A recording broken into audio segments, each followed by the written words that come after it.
दोस्तों, बहुत समय पहले एक शांत और दूर बसे गांव में एक बुजुर्ग महिला रहती थी। उसका नाम था गौरी।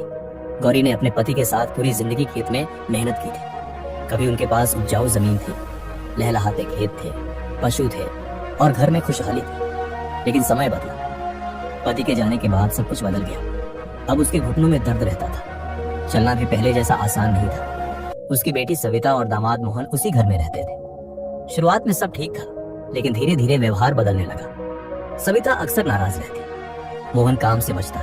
गौरी फिर भी सुबह सबसे पहले उठती, आंगन साफ करती, रसोई संभालती। एक रात उसने अंधेरे में धीमी आवाजें सुनी। मोहन बोला, अगर ऐसे ही चलता रहा तो हमारा गुजारा नहीं होगा। सविता ने ठंडी आवाज में कहा, माँ को अलग होना होगा, हमें यह घर चाहिए। उस रात गौरी सो नहीं सकी, बस चुपचाप लेटी रही। अगली सुबह उसके कपड़े और कंबल बाहर फेंक दिए गए। सविता दरवाजे पर खड़ी थी। माँ, अब आप कहीं और रहिए। गौरी की आवाज भर आ गई। ये घर तुम्हारे पिता ने बनाया था। लेकिन दरवाजा बंद हो गया। वह सीढ़ियों पर बैठी रही। सूरज ढल गया, लेकिन वह वही थी। उन्हें एक बात याद आई। सालों से वह और उसके पति थोड़ा थोड़ा पैसा बचाते रहे थे।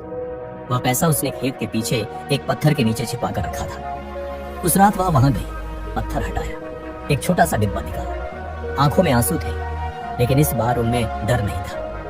मैं फिर से शुरू करूंगी, उसने खुद से कहा। कुछ दिनों बाद वह पास के एक दूसरे गांव में चली गई। वहां कुछ दयालु लोगों ने उसे रहने की जगह दी।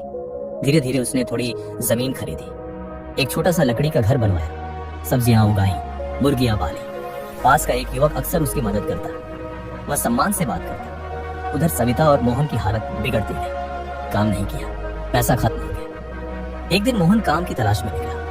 उसे एक सुंदर खेत दिखा। दरवाजा खटखटाया, दरवाजा खोला और सामने गौरी थी। वह चौंक गया। गौरी ने शांत स्वर में पूछा, काम चाहिए?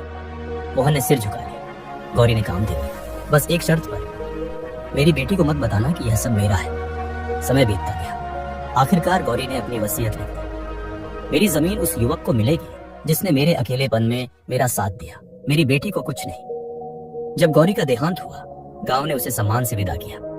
सविता और मोहन जब जमीन लेने आए तो सच्चाई जानकर चुप रह गए। सब कुछ अब उस युवक का था। वे शर्मिंदा होकर वहां से चले गए। दोस्तों, इस कहानी से हमें यह सीख मिलती है कि लालच इंसान को अंधा बना देता है, लेकिन आत्मसम्मान इंसान को फिर से खड़ा कर देता है। कोई आपको गिरा सकता है, लेकिन आपकी कीमत तय नहीं कर सकता। सम्मान से जीना ही असली जीत है।